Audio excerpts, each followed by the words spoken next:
ঈদ যখন আসবে তখন একটা নসিমন ভাড়া করবে, আর নসিমনের উপরে একটা সাউন্ড বক্স লাগাবে, তারপরে এবার গান বাজাবে, আর বগুড়া শহরে আসবে গ্রাম থেকে ঘুরতে। এটা হচ্ছে ওদের ফুর্তি।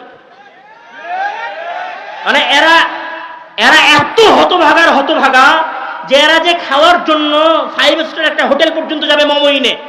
আল্লাহর কসম করে বলছি, মমইনের দেখা দৃশ্য বলছি। মমইন আপনি ঈদের দিন যান, ঈদের পরের দিন যান, দেখবেন যে মমইন ভর্তি হয়ে আছে মানুষে, পা রাখার জায়গা নাই, সব সেলফি তুলতেছে, ছবি তুলতেছে, কেউ গান বাজাইতেছে। আর ভেতরে 5 স্টার হোটেলে যেখানে খাবার দেয় ওখানে যান, সিট খালি, 5টা-10টা মানুষ। তাহলে এদের ফুর্তি কোথায়? এদের ফুর্তি হচ্ছে 5 টাকা পর্যন্ত, 10 টাকা পর্যন্ত, 100 টাকা পর্যন্ত।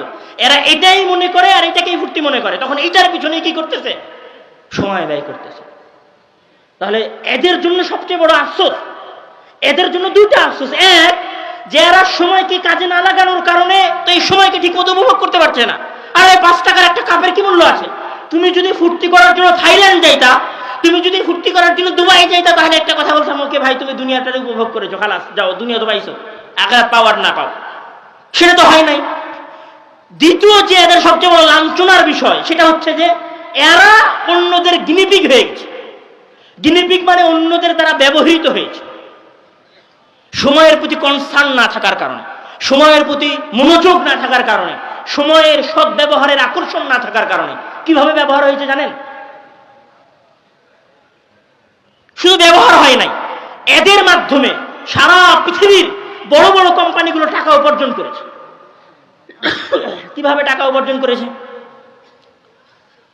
এই পৃথিবীর সবচেয়ে বড় কোম্পানিগুলোর একটা কোম্পানি হচ্ছে ইউটিউব। এই পৃথিবীর সবচেয়ে বড় কোম্পানিগুলোর একটা কোম্পানি হচ্ছে ফেসবুক। এই পৃথিবীর সবচেয়ে বড় কোম্পানিগুলোর একটা কোম্পানি হচ্ছে হোয়াটসঅ্যাপ। এই পৃথিবীর সবচেয়ে বড় কোম্পানিগুলোর একটা কোম্পানি হচ্ছে স্ন্যাপচ্যাট। এই পৃথিবীর সবচেয়ে বড় কোম্পানিগুলোর একটা কোম্পানি হচ্ছে ওই যে টেলিগ্রাম।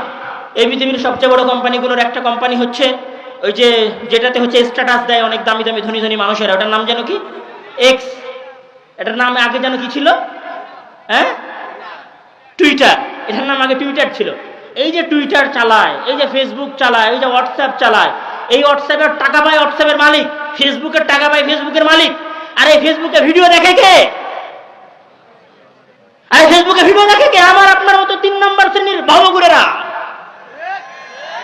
যার কাছে সময়ের কোনো মূল্য নাই। ওই একবার ফেসবুক খুলেছে, এরকম করে খুলেছে, তো চেয়ারের উপরে বসে থেকে চালাইতেছে, ফেসবুক চলতেছে 2 ঘন্টা। আর দাখিল পরীক্ষার সামনে এসএসসি পরীক্ষা, বলছে 5 মিনিটের জন্য একটু ফেসবুকটা চালায়। 5 মিনিট মনে করে ফেসবুক হাতে নিয়েছে, দেখে আধা ঘন্টা নাই। সেই আধা ঘন্টায় কে টাকা উপার্জন করে নিয়ে গেছে? এই আধা ঘন্টায় কে টাকা উপার্জন করে নিয়ে গেছে? পাগলেরা। ধরবেন পাগল বলছে আপনাদেরকে, আপনারা পাগল,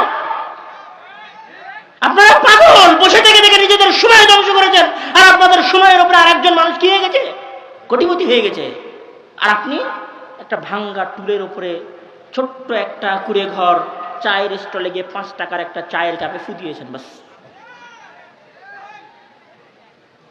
বর্তমান সময়ের সবচেয়ে বড় একটা গেম আছে, গেমের নাম হচ্ছে পাবজি। পাবজি গেম কে খেলে? আচ্ছা, এদের আরো এরা কত নিচে নেমে গেছে আমি সেটা দেখাই। এরা তো দেখে আবার কি করে জানেন? ওই পাবজি গেম যে ছেলেটা খেলছে, মানে এখানে আবার 2 ধরনের মানুষ আছে। একটা যে পাবজি গেম শুধু খেলে, আর একটা হচ্ছে পাবজি গেম খেলে টাকা ইনকাম করে। পাবজি গেম খেলে এই গেমটা ভিডিও করে, অথবা গাড়ি চালানোর গেম এটাকে ভিডিও করে, ভিডিও করার পরে সেটা ইউটিউবে ছাড়ে, ইউটিউবে ছেড়ে টাকা ইনকাম করে। ওই ভিডিও গেম আবার আমাদের বাংলাদেশের এই অথর্বরা দেখে। মানে এরা এত বেকারের বেকার, এরা এত অথর্ব যার একজনের গেম খেলাটা দেখে। আরে পাগল, গেম খেললে তো নিজে আনন্দ পাইতো, ও নিজেও আনন্দ পায় না, আরেকজনের গেম খেলা দেখে। এটা হচ্ছে আমাদের যুবক শ্রেণীর অবস্থা।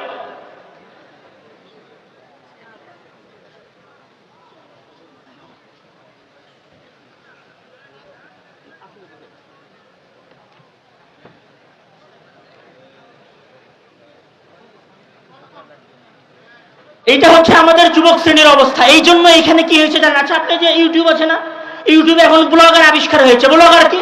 ব্লগার হচ্ছে, শোনেন প্রিয় দর্শক বৃন্দ, আমি এখন ভাত খাচ্ছি, এই যে দেখেন আমার সামনে গরুর গোস্ত আছে, মাছ আছে, আর এই বাঙালি ভাত খাওয়ার ভিডিও দেখে। আরে ভাত, ওই গোস্ত খাওয়ার ভিডিও দেখছে। আল্লাহর হস্তে যদি মাসে 1 দিন বা 2 দিন গোস্ত খাইতে পারতো, গরুর গোস্ত কিনে, তাও একটা কথা ছিল। ওই বগুড়া অঞ্চলের সবচেয়ে গরিব ঘরের সন্তান, ওর বাপ সপ্তাহে একদিন গোস্ত কিনে খাওয়ার সক্ষমতা রাখে না, আর ওই পাগল কি করে, আর গোস্ত খাওয়ার ভিডিও দেখে বসে বসে। ও জানিস আজকে না অমুক ব্লগার, ওর নাম হচ্ছে অমুক, আজকে দুবাই ঘুরতে গেছিল, দেখ দেখ দুবাই কত সুন্দর, ওইখানে বসে থেকে আর দুবাই যাওয়ার ভিডিও দেখে পাগল। আর এর ওই ভিডিও দেওয়া দেখে ওই যে পাগল যে ভিডিও দেখতেছে, মানে আমার আপনার মতো অথর্ব, আমার আপনার মতো পাগলের আমরা যে ভিডিওটা দেখতেছি, ওই ভিডিও দেখার টাকা উপার্জন করতেছে, ওই টাকা উপার্জন করে বাড়ি বানাচ্ছে, ওই টাকা উপার্জন করে বিদেশে ঘুরছে। আর আপনাকে বলছে, সম্মানিত দর্শক মন্ডলী, আপনারা আবার আমাদের সাথে থাকবেন, আমরা নিয়মিত আপনাদেরকে আমাদের আপডেট দিব। ওই মনে করছে ঠিক আছে ভাই, আমিও আপনার সাথে থাকবো, আপনি আপডেট দিয়েন, আমার সময়গুলো নষ্ট করব। এখানে আরো একটা জিনিস বোঝেন, শুধু হাসির জন্য বলছি না, বাস্তব কথা বলছি, আফসোস করার জন্য। সেটা হচ্ছে যে আপনি মনে করতেছেন যে আসলে শুধু আপনি যে সময় নষ্ট করবেন ইউটিউব, ফেসবুকে, হোয়াটসঅ্যাপের পেছনে, এই জন্যই এগুলো আবিষ্কার করা হয়েছে।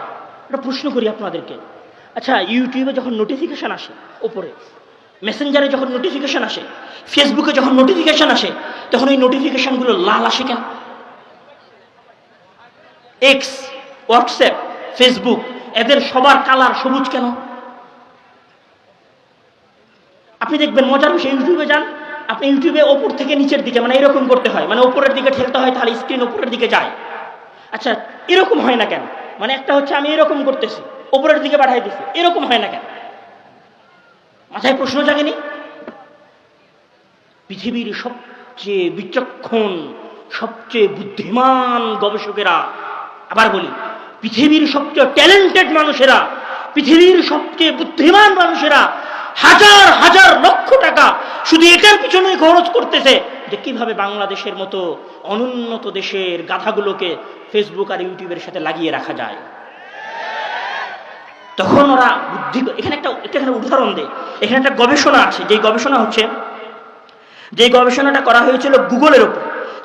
গবেষণাটা আপনারা যাদের কাছে মোবাইল আছে, মোবাইলে সার্চ দিতে পারেন, 41 shades of blue experiment, এটা একটা গবেষণার নাম।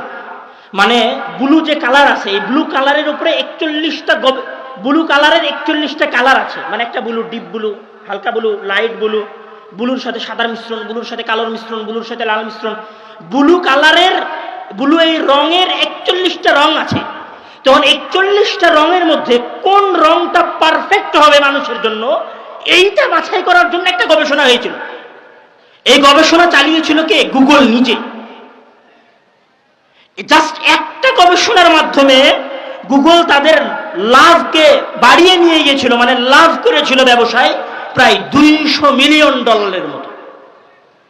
জাস্ট একটা কালার, যে গুগলের কালার কি হবে এটা নির্ধারণ করা, মানে একটা কালার নির্ধারণ করে তারা $200 মিলিয়ন লাভ করেছে। মানে আপনি যে ফেসবুকটা চালাচ্ছেন, ফেসবুকের যে কালার, ফেসবুকের যে স্ক্রলিং সিস্টেম, এটা দুনিয়াতে এমনি এমনি আসে নাই, এটা গবেষণা করে এসেছে, শুধু আপনার সময় ধ্বংস করার জন্য, আপনার সময়কে নষ্ট করার জন্য। আর আমরা পাগলের মতো ফেসবুক, ইউটিউব আর হোয়াটসঅ্যাপের পেছনে সময় নষ্ট করতেছি।